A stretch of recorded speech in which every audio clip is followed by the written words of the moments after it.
So not to be dramatic, but I thought it would get someone's attention and maybe save them from the same trouble that we had tonight.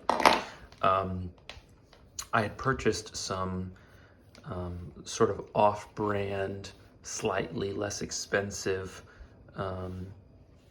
ultra-high molecular weight polyethylene cord from Amazon, and it was something for kites, and it was a smaller diameter than Amsteel, which is a pretty well-known brand of this stuff, and it had a higher rating of 1,000 pounds.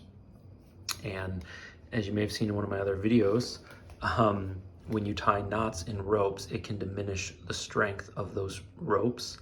And I don't know if that is especially true for this Dyneema Spectra ultra high molecular weight polyethylene style rope, but I did realize that these ropes are really terrible at taking knots, and they take knots terribly because they're so slippery that you almost don't have friction.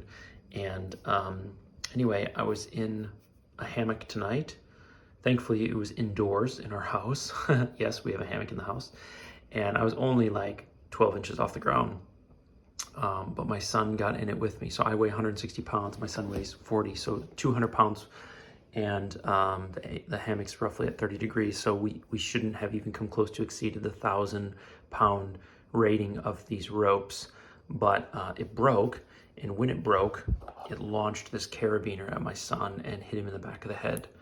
And he was in a lot of pain. He's doing okay now, and the bleeding stopped after about 3 minutes. And my aunt is a nurse, and so we have her consulting us to make sure that he's okay. But there's basically two things that I want to say. The first is that knots do degrade the strength of a rope, the tensile strength of a rope, because this broke right at the knot, which I've already disassembled.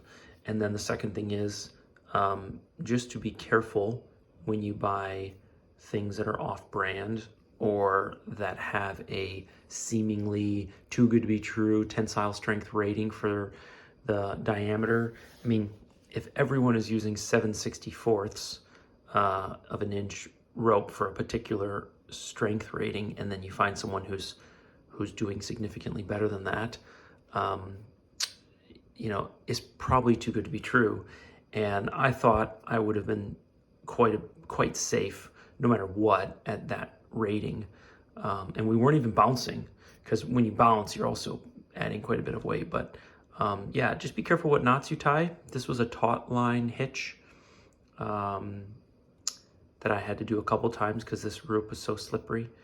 And yeah, just be careful what you trust your rope to.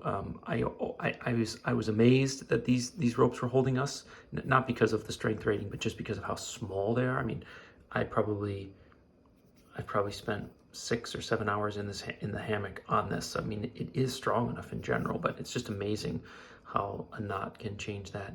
And just be careful with hardware. Obviously, falling out of a hammock can be painful no matter what.